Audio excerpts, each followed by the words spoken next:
Why medieval cooks loved almond milk. Of all the non-dairy milks out there, almond milk is one of the most popular, but many people are torn on how necessary these newfangled dairy alternatives are. Today we can test to see if a person is allergic to dairy, but go back to the 1200s in Europe and no such tests existed. And yet there was almond milk.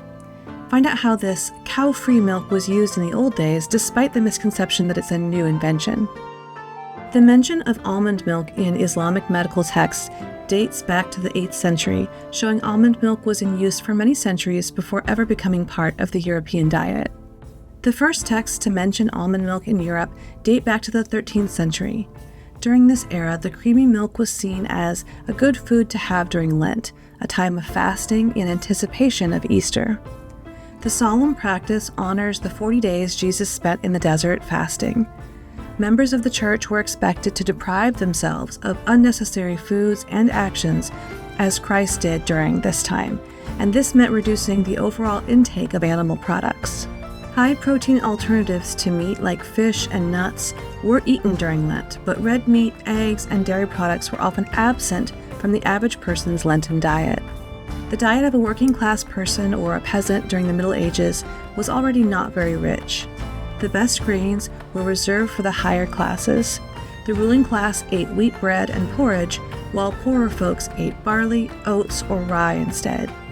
Peas and beans were how many of the lower classes got enough protein, and game was reserved for the nobility. Butcher meat was occasionally available, but would have been likely made into a stew to make it stretch further. While cow's milk was used in stews and sauces to make them creamy, it also made them spoil more quickly, and this is where almond milk came in handy. It was also used to make desserts, and was made into an almond cheese. It was the preferred milk for both savory and sweet dishes, thanks to the fact that it could be made fresh on demand, as opposed to animal milks, which began to turn sour only hours after being collected. Since almonds grow best in warmer climates, it was often the peasants around the Mediterranean who could afford these local nuts. Otherwise, the importation of something from far-off lands would have likely been out of reach for workers and farmers. However, merchants and members of the upper classes often showed their wealth through food by eating imported foods spiced with exotic herbs that did not grow locally.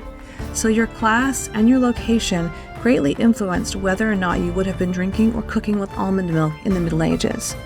Almonds are native to Iran and the Levant, and were brought to Europe following the Crusades. As the strict rules around Lent relaxed following the Reformation, dairy was seen as acceptable during some feast days and eventually during Lent as well.